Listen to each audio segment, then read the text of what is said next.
What's going on, everyone? Welcome to Cartoon Season, the show all about animation.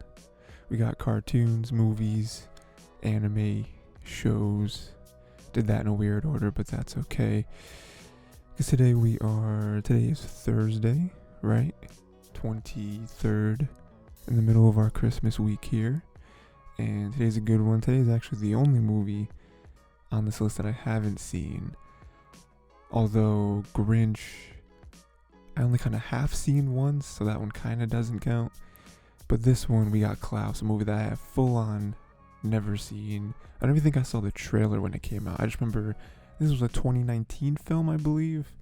And I remember it coming out. I think it came out like around Christmas, maybe even on Christmas. People really enjoyed it, so figured I'd finally watch it for this week. And yeah, we're going to talk about a couple things here. I like to talk about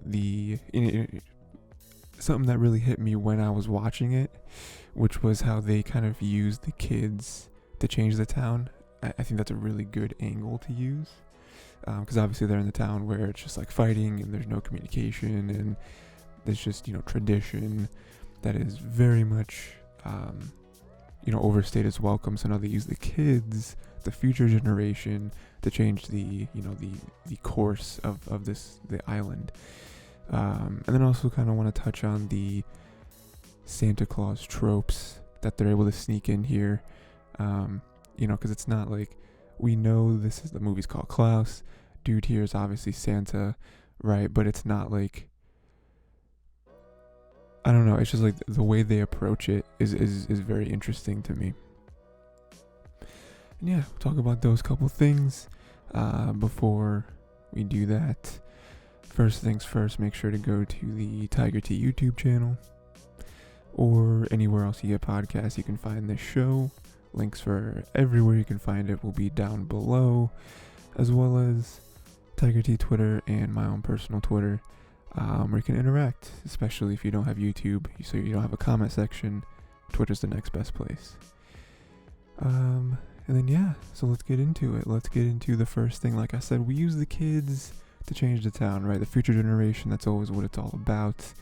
The parents always bear the tradition and try to carry it forward. But sometimes we need to break the link. We need to break the cycle, right? What's the Game of Thrones thing with Daenerys? She's like, we're not going to be part of the wheel. We're going to break the wheel or whatever. Game of Thrones reference for you. Just wait until they make an animated show, then we'll be able to talk about it. With their 17 spin-offs that they're doing. But yeah, we're using the kids, man. And I really like this. So this first all starts off, the kids being a big part of it. Starts off with, the kids start to be too focused on writing their letters or playing with their new toys, right? So before, they were always a part of the hijinks. There was a part of the rivalry. They were throwing stuff at other people. They were, making weapons or whatever. But now, all the kids seem to be gone. They seem to be absent from the fighting because they're either writing letters or they're playing with their new toys. And that's kind of where everything starts. That's the gateway to this new future. And then on top of that, we find out that these toys can bring them together. We have the nice scene where, a couple of kids from opposite sides, they start to play with each other. And, they immediately get broken up, and then we learn the history or whatever, the two sides. But it's really nice because in that moment, they're kids, they're humans. We just live in the same place. Let's play together. Like, why do we have to fight?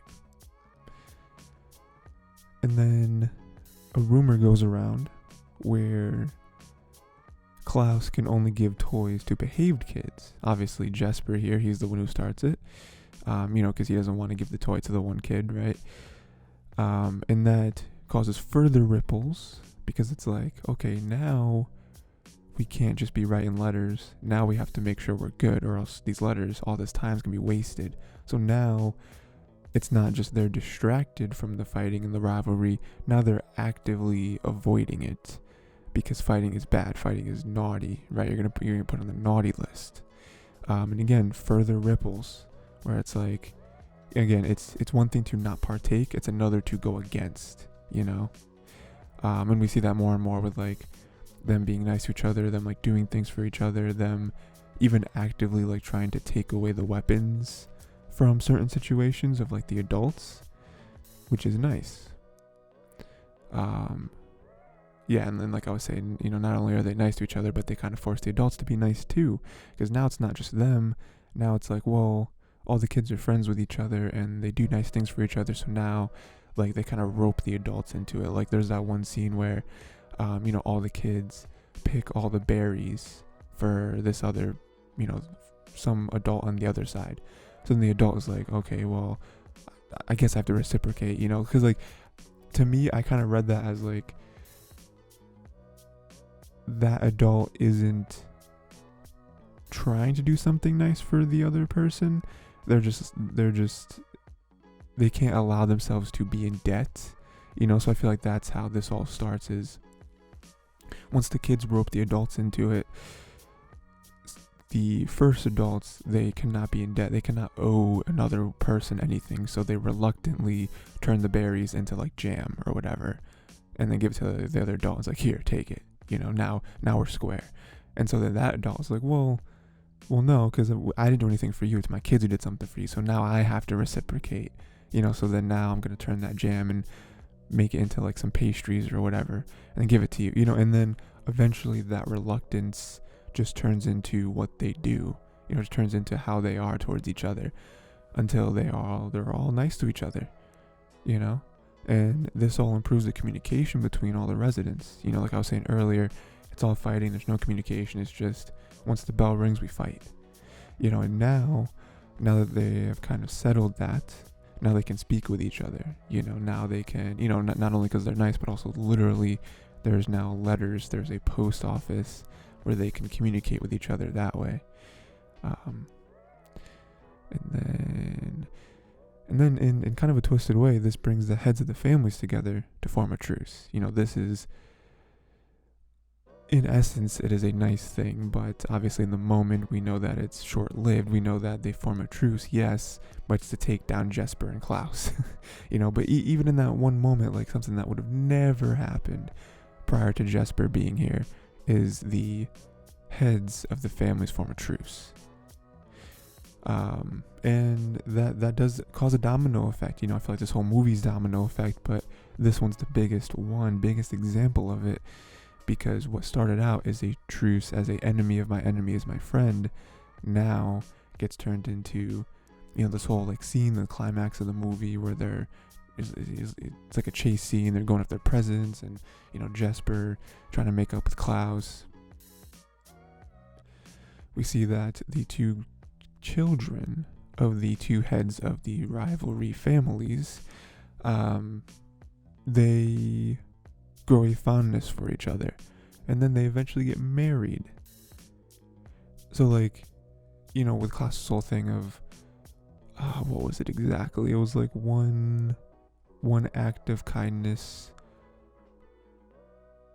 begets another or something like that. You know, that's what happened here, where it's like they were all nice to each other, and they were not actively trying to ruin each other's days, you know, Jesper and Klaus especially.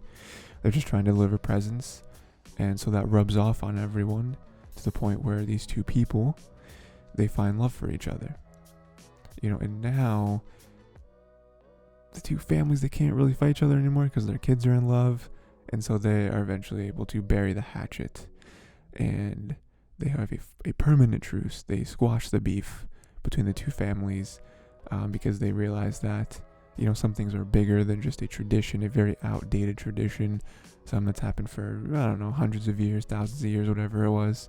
And it's like, you know, there are times in which that may have been necessary, but today's climate, very different than it was back then.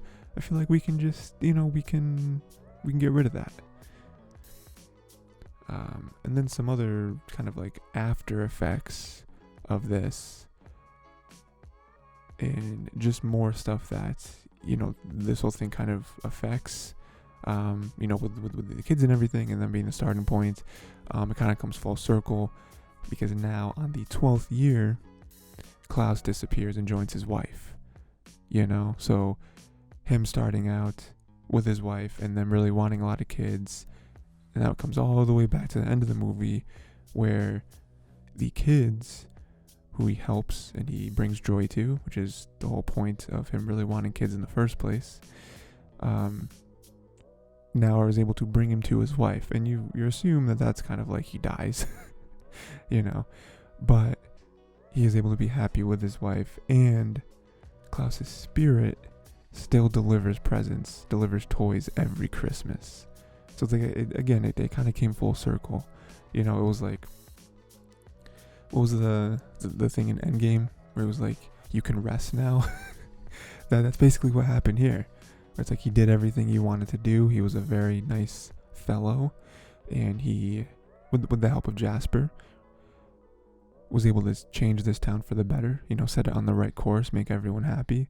And now he's able to find inner peace himself, join his wife, finally get to see her again, and still bring happiness, in which he, you know, he himself obviously enjoys bringing, you know, every Christmas. So that is kind of the roller coaster. Again, I already used the domino effect, you know, the snowball rolling down the mountain of Jesper coming in with the help of Klaus, you know, bringing toys to the children and not even really realizing it. You know, I don't think that was either of their goals at the beginning. You know, I feel like Jesper was obviously trying to deliver as many letters as possible to get out of here. And Klaus, I don't think was aiming for big change. I think he was just like, bringing toys to people makes me happy. You know, like it gives me a sense of joy that I haven't felt since my wife was still here. You know, so again, neither one of them were having the goal of changing the town and breaking the tradition and forming a new one, but they did it, you know. And again, it is very smart, and not even like in universe, but also like the writing of this film to be like, this is how we're gonna change stuff. You know, it's not like everyone is gonna get a sense of Christmas. You know, it's not where this is going. You know, it's not like Klaus is gonna deliver presents to the two heads of the families and they're gonna be like, oh man, a Christmas present, you know, like now we'll change. Like, no, we're gonna get through the kids who are again, they're the future and they're young, and so they don't really have that sense of tradition. They just have the sense of, well, this is what my parents do, so this is what I do. But it's not like the tradition that the adults have, where they know the history, you know, and they have the etchings and the the like model towns, you know, that show the constant battle, the constant wars between these two families. Like, the kids are just like, hey, we got presents. You know, we can play with each other, and like, I don't hate this person, I have no reason to hate this other person. And yeah, they're able to change stuff. It's very nice. You know, I was the kind of beginning of the movie didn't really have me too much. You know, it's kind of like, where is this going? You know, but I feel like once Jesper got to the town, and even though he terrible, you know, terrible person, he was a rich kid, he was stuck up, you know, he was entitled, you know, I feel like even with the context of the film, he still, to me, took a little too long, you know, to kind of have that turn in his character. But I think once he really got to the town, and even though it was still for bad reasons in the beginning, once he started to really get the post office and connect with Klaus, it was really good. And then, like I said, I do just want to touch on the Santa Claus isms, or the tropes that they throw into this movie, and they don't really make a big deal out of them. You know, it just kind of builds on each other, and I really like that that's how they did it. It wasn't just like, all of these things already exist about this person, Klaus. You know, we kind of had a bunch of them reveal themselves once he got more comfortable, but then a lot of them were just random, you know, random events that happened, not planned at all. And of course, kids being kids, where they dramatize everything, it kind of became like the, you know, his character, his story, you know, the like folk tale, right? So just a bunch of them. His classic Santa laugh, you know, we just saw once, and that was when he was truly, like, it wasn't necessarily happy. He was laughing because of the like disbelief of the certain rumors that the kids were trying to tell. And again, it was him breaking down and him being comfortable in front of Jesper. They get a reindeer for the sleigh, right? Santa has his reindeer. They all have names like Prancer and Buck. And what are all the reindeer names? Obviously, there's Rudolph, but there's I know Prancer. I think Dancer is also one. Is I don't even know. I can't even tell you how many reindeer are there. Is there 11 reindeer or something? I don't know. Well, no, I think there's an even number and then Rudolph, right? It's like Vixen. I don't know. And then he obviously makes toys, right? He made toys in his past. He doesn't make them too much right now, or at least in the first 80% of the film. But then he did again, so obviously Santa making toys. We got the workshop, which I mentioned much later, I guess, but I'll bring it up now. Because eventually they need to expand, and now they have a legitimate workshop. And then we even have the different people, the sort of foreigners, I guess. They come in and help, and so they kind of are mimicking the whole Santa's elves type deal. And then obviously letters from kids which result in toys, right? That's the whole thing of you have to write a letter to Santa asking for what you want, and then he will deliver it. And we have a few Jesper things, because Klaus never actually really delivers them himself. So we have Jesper delivering toys at night, which is a big Klaus thing, because he doesn't really, I forget why exactly. I think it's just because he doesn't want to bring attention to himself. He's doing this purely out of his own heart, so he's not looking for recognition or anything. Jesper gets in by the chimney, which is again, it's not planned. It's just something that's it can't go in through the front door. Door's locked, right? Windows are locked, so the only way to go in is through the chimney. People don't lock their chimneys. Well, I guess some people probably do. Anyway, Jesper ate some of the cookies, right? So they're oh, you gotta make sure you leave cookies out, for Klaus, or else. And it's Jesper just once or twice maybe saw cookies on the table and was I'm just gonna take one. And then Jesper didn't want to give a toy to the one kid, so he put coal in the stocking. Again, I already kind of mentioned earlier, but yeah, again, that wasn't planned. It was just something that's that was the one kid who was really mean to me, and so throwing snowballs at me or whatever. So I'm not gonna give a present. He doesn't deserve one. He was a bad kid. So and then he looked over and saw coal and said, I'm gonna put coal in the stocking. Haha. And that again then caused the whole another Santa Claus ism of you gotta be nice or else you're not getting presents. Klaus and Jesper get launched. Looks like flying reindeer, right? So yeah, it was the whole the two heads of the family were trying to sabotage, trying to ambush them, and it broke their sleigh, and they went off a ramp, and through the one window, the one kid, it looked like reindeer were flying and pulling the sleigh.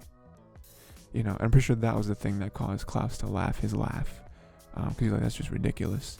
But again, these are small things that can turn into more rumors, and again, like I said, kids are kids, so they're gonna see something like that, and especially once one goes, they're all gonna want to share their own little experience seeing Klaus, trying to make him more of a man, or more than a man. In the end, he gets a red Santa-like outfit, which if you're on YouTube, you can see a little screenshot of it right here.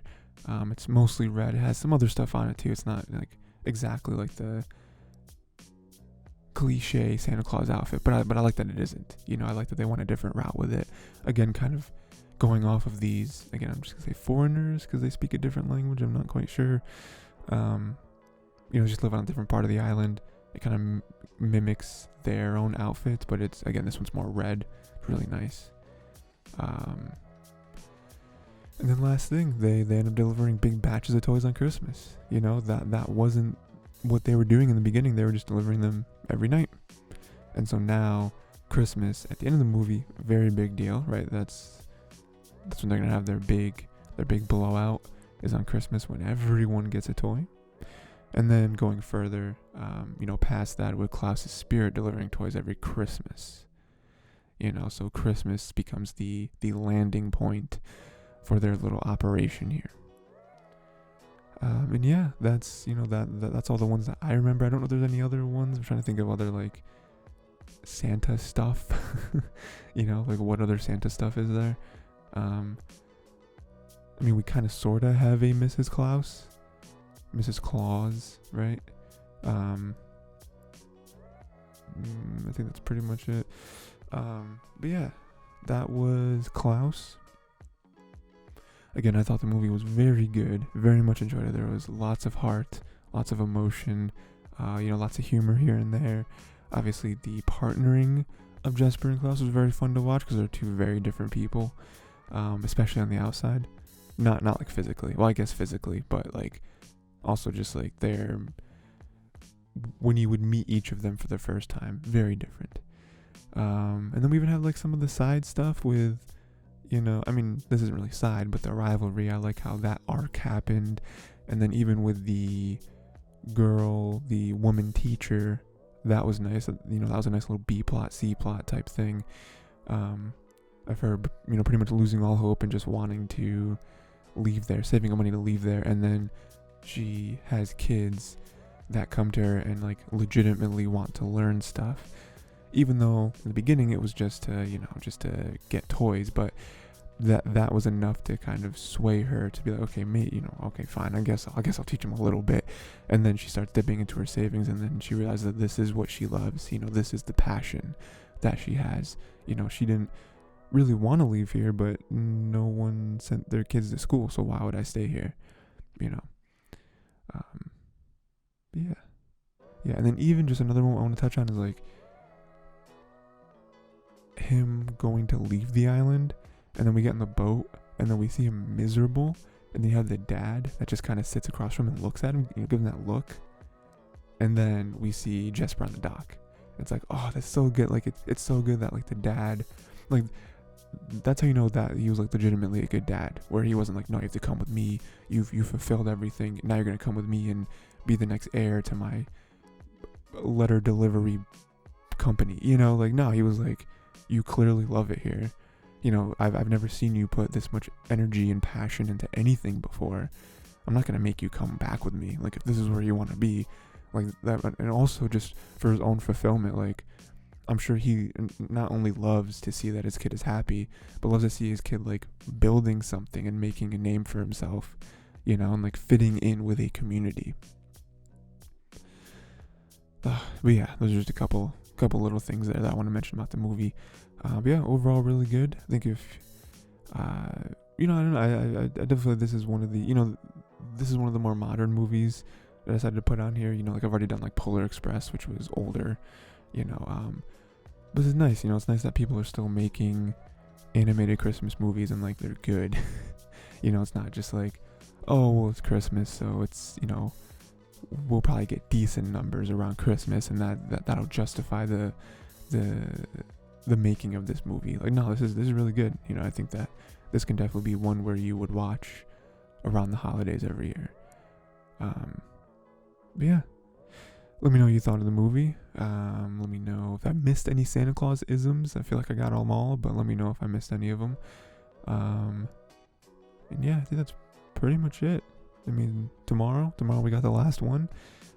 Y'all already know, it's just gonna be a Christmas Carol. Disney's A Christmas Carol. Gonna get into that. Yeah, that's pretty much it. So yeah, we're gonna wrap up Christmas week next week, or tomorrow, and then next week back to your regularly scheduled programming. And yeah, like I said, just go to YouTube over at Tiger T, or go to any other podcast service. Links for all the places you can find this stuff will be down below. Again, if you don't watch on YouTube to leave a comment, you can always go to the Tiger T YouTube, no, Tiger T Twitter or my Twitter, and leave a comment there. Let me know what other movies or shows or whatever you want to see me do. And yeah, I think that's it. So until next time, I don't know. Don't let a dumb tradition rule over your life. How about that?